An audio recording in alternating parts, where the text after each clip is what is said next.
Vamos hoje falar sobre os demônios sexuais que visitam os seres humanos durante a noite buscando as suas energias, se é que você me entende, os chamados súcubos e íncubos. Então deixa o like, se inscreve no canal, compartilha o vídeo e vamos começar. Seres sobrenaturais que se deitam com humanos não é algo exclusivo da cultura cristã ou de demônios. Se a gente for levar ao pé da letra o que significa isso, basicamente todas as histórias dos filhos de Zeus poderiam entrar nesse vídeo. O Perseu, o Hércules e até mesmo deuses como Hermes, já que eles seriam filhos de um ser sobrenatural, que no caso é o Zeus, como humana, ou no caso do Hermes, uma ninfa. A diferença é que o Zeus acaba assumindo umas formas meio bizarras para esses encontros, como um cisne, um touro ou até uma chuva dourada. Na mitologia celta tem os Linancide, que traduzindo seria amante das fadas, que são seres femininos que são muito bonitos, é claro, e normalmente são casados com humanos. E no folclore irlandês, os amantes dessas fadas têm sempre uma vida muito intensa, porém bastante curta. Esses últimos seres se encaixariam bastante como sendo súcubos. Súcubo e íncubo são duas palavras que vêm do latim e significam respectivamente aquele que está abaixo e aquele que está acima. E se você tem a mente um pouquinho mais maliciosa, você já vai entender o que quer dizer. Eles são uma classe de demônios que está sempre procurando um humano para ter uma união carnal. E essa união pode ter vários motivos diferentes. Eles podem simplesmente querer a energia humana, e essa parte me lembrou um pouco Monstros S.A. Eles podem querer gerar uma criança demônio ou um ser humano que tem poderes bruxos. E nesse último caso, vários personagens mitológicos entrariam nessa história, mas o principal deles talvez seja o mago Merlin, aquele que é conselheiro do rei Arthur. Segundo a história do Merlin, uma certa vez um rei local queria fazer uma construção bem grande, uma torre. Dependendo da versão, esse rei acaba mudando, pode ser Vortígeno ou Ambrósios. Mas de toda forma, toda vez que o rei começava a construir a torre, ela caía. Então ele chamou os sacerdotes para verem o que estava acontecendo. Eles disseram que para a construção dar certo, ali naquele local precisava ter um sacrifício de sangue. Esse sacrifício deveria ser uma criança órfã. Então o rei mandou os soldados saírem procurando pelo reino essa criança. Até que eles chegaram na casa do Merlin. E a mãe dele disse que ele não tinha pai. Eles acabaram descobrindo que ele era filho de um demônio, que o pai dele era um demônio. Ele só vivia com a mãe dele, então de certa forma ele era órfão. Então ele foi levado até o rei. Só que lá ele acaba impressionando o rei. Em vez de ser um sacrifício, ele vira o seu conselheiro. E se você quiser saber mais sobre a história do Merlin ou do rei Arthur em específico, eu tenho um vídeo sobre os dois aqui no canal, que vou estar no card e na descrição pra você. E junto também vai ter uma playlist sobre todas as histórias de demônios que eu já fiz aqui no canal. Tem história do Beelzebub, do Paimon e vários outros. Depois vai lá e dá uma olhada.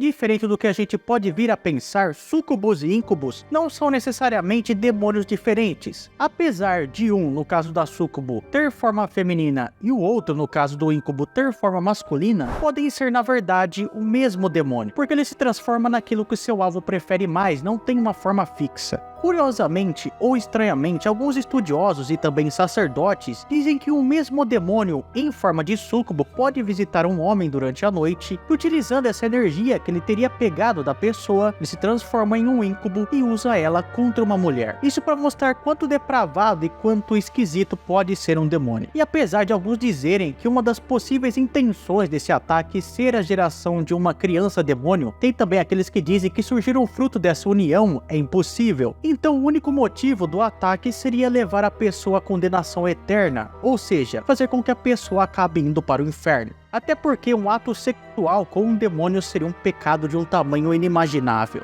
Mas caso um filho pudesse acabar surgindo dessa união, um deles poderia acabar sendo o famoso anticristo. E até mesmo algumas séries e filmes acabam utilizando essa versão, como no caso do bebê de Rosemary ou na série de Supernatural, tanto nas primeiras quanto nas últimas temporadas. No caso das últimas, o próprio Lúcifer acaba tendo um filho, ou seja, o próprio Satã acaba agindo como se fosse um íncubo. E o filho dele é um Nephilim chamado Jack. Nos possíveis relatos desses ataques, o íncubo acaba sendo sempre muito violento e muito desagradável. Já no caso da súcubo, curiosamente, algumas vítimas gostam bastante e até ficam esperando mais uma visita do demônio. Eles são sempre seres muito bonitos, parecendo até mesmo semideuses ou deuses, são praticamente irresistíveis. Ainda em alguns casos, acreditam que depois que o ataque termina, eles acabam recolhendo a alma de suas vítimas. Uma das possíveis origens dos súcubos e dos íncubos diz que eles seriam eram filhos da primeira mulher de Adão, a famosa Lilith, que após não concordar em se deitar com Adão, porque segundo ela ficaria por baixo dele, ela começou a se relacionar com anjos caídos, e disso surgiu alguns filhos, os demônios chamados Lilith, que seduziam os fracos mortais durante todo o silêncio da noite. Existem explicações mais racionais para esse tipo de fenômeno. Para isso teríamos que pensar como as pessoas da Idade Média. Essas pessoas eram muito oprimidas, principalmente quando se tratava de sexualidade. Eles não tinham tanto acesso assim ao conhecimento. Geralmente o pouco que eles tinham vinha dos próprios padres, e esses na época usavam esse conhecimento para gerar uma superstição na população e conseguir controlá-la através do medo. E com isso essas pessoas podiam acabar tendo pesadelos que envolviam demônios e seus impulsos sexuais. Com isso diziam que foram atacados por demônios durante a noite. Inclusive esse tipo de sonho é bem comum. Com certeza aí alguém que tá me assistindo já deve ter acordado meio meladinho aí. O que faz com que alguns acreditem nessas criaturas até hoje. Muitas mulheres foram levadas à fogueira por pensarem que tiveram relações com demônios, e também várias crianças que tinham deformidades foram mortas acreditando serem filhas de íncubos. Como eu disse anteriormente, existem vários seres que poderiam se encaixar como sendo íncubos ou súcubos, ou até mesmo filhos desses. E os que provavelmente mais influenciaram na visão desses seres seriam as empusas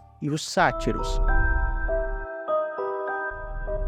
Lâmias ou empusas são criaturas muito conhecidas da mitologia grega, e segundo uma história, a Lâmia, que no caso dessa versão é uma só, foi uma linda rainha da Líbia e uma amante de Zeus. E a Hera, como era muito ciumenta, toda vez que nascia um filho de Lâmia, ela ia lá e dava um fim nele, menos no caso da Sila e do Aquileu, e ainda por cima transformou ela em um monstro. E segundo outras versões, a própria Lâmia acabou se isolando em uma caverna e por causa da loucura acabou virando um monstro. E a Hera, ainda não satisfeita, deu uma maldição para a Lâmia que ela nunca poderia fechar os olhos, de uma forma que ela sempre estivesse com a morte de seus filhos na cabeça. E os Zeus, para tentar dar uma amenizada, deu para ela o poder de profetizar as coisas e também a capacidade dela tirar os próprios olhos e colocar, para que assim ela pudesse descansar. Mas toda essa loucura fez a Lâmia invejar o filho de outras pessoas, e nisso ela começou a caçar crianças e devorar também. Essa história da Lâmia foi evoluindo, até chegar nas empusas, que são descritas como sendo ou bruxas canibais, ou espíritos, ou monstros. De toda forma, elas apareciam da cintura para cima como sendo humanas e muito bonitas, e da cintura para baixo normalmente eram serpentes, lembrando muito a imagem que a gente tem da Medusa hoje em dia. Se aproveitando da beleza delas, elas atraíam alguns viajantes ou algumas vítimas aleatórias, e às vezes usando até as tetiolas delas. A pessoa então ia até a Lâmia, era morta, devorada e tinha seu sangue tomado. Dessa forma então, essas empusas ou lâmias são meio que as ancestrais das súcubos e também dos vampiros. Inclusive no vídeo que eu fiz aqui no canal sobre vampiros eu acabei citando elas.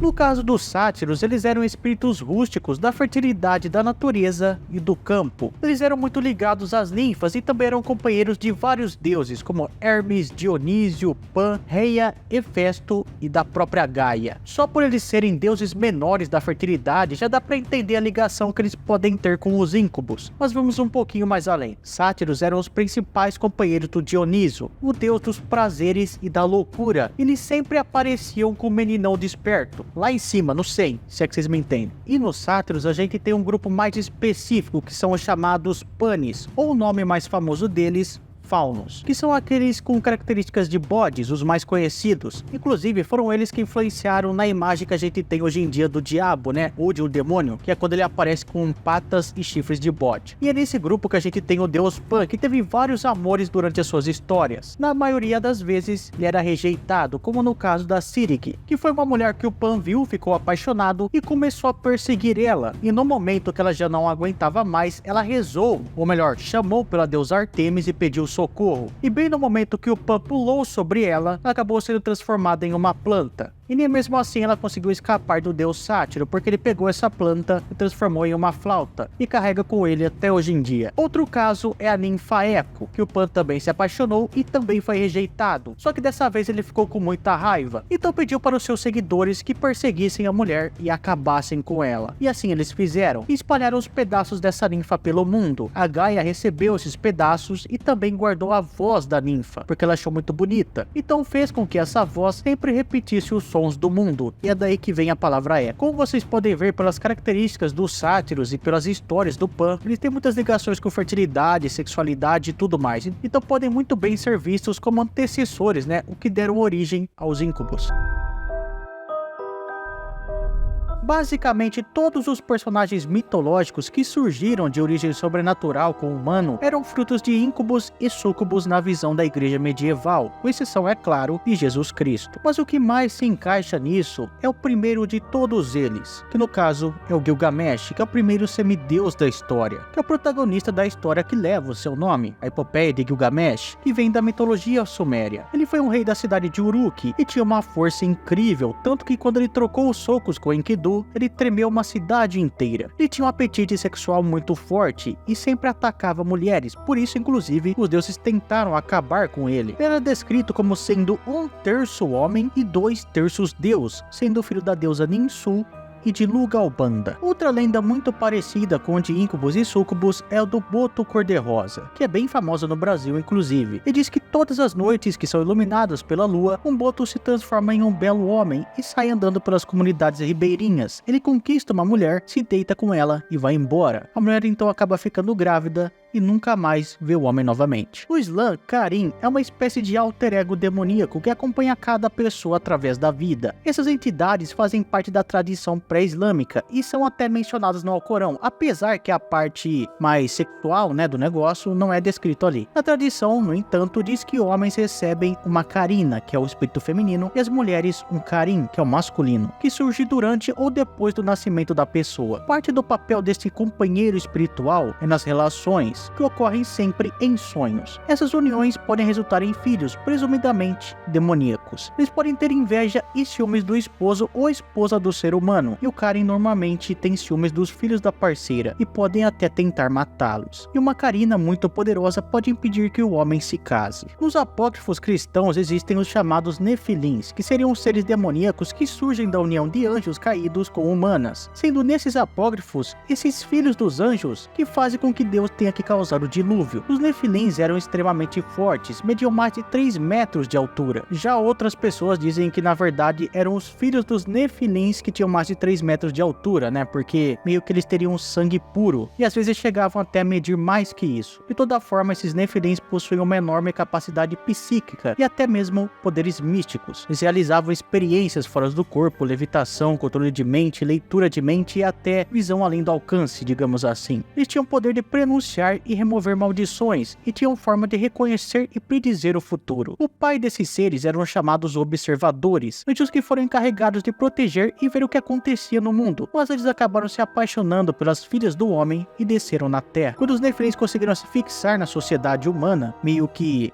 ficando no topo, né, porque eles controlavam tudo, e toda a energia maligna começou a consumir o mundo, então Deus teve que mandar o dilúvio para limpar a Terra. Deus meio que acabou se arrependendo ali de sua criação e iniciou um processo de extermínio tanto da humanidade quanto dos seres malignos que habitavam a Terra. Dizem até que alguns gigantes, que seriam outro nome para os Nefilins, conseguiram sobreviver a esse dilúvio, mas eu já contei tudo isso em um vídeo que eu fiz sobre eles aqui no canal. E no Japão nós temos as Kitsunes, que são raposas com várias caudas, que também podem entrar em lendas que lembram súcubos. As Kitsunes são um tipo de yokai, ou seja, criaturas ou fantasmas japoneses. São seres muito conhecidos pela sua inteligência, sendo até mesmo às vezes chamados de semideuses. Eles gostam de pregar muitas peças nas pessoas e para isso às vezes acabam se transformando em mulheres ou homens muito bonitos, para conseguir assim enganar mais facilmente a sua vítima. E é claro que já teve alguma história por aí de um homem se deitando com uma Kitsune. Se você assistiu o vídeo até aqui, não esqueça de deixar o like, de se inscrever no canal e de compartilhar o vídeo porque me ajuda pra caramba, hein? Valeu, falou e tchau.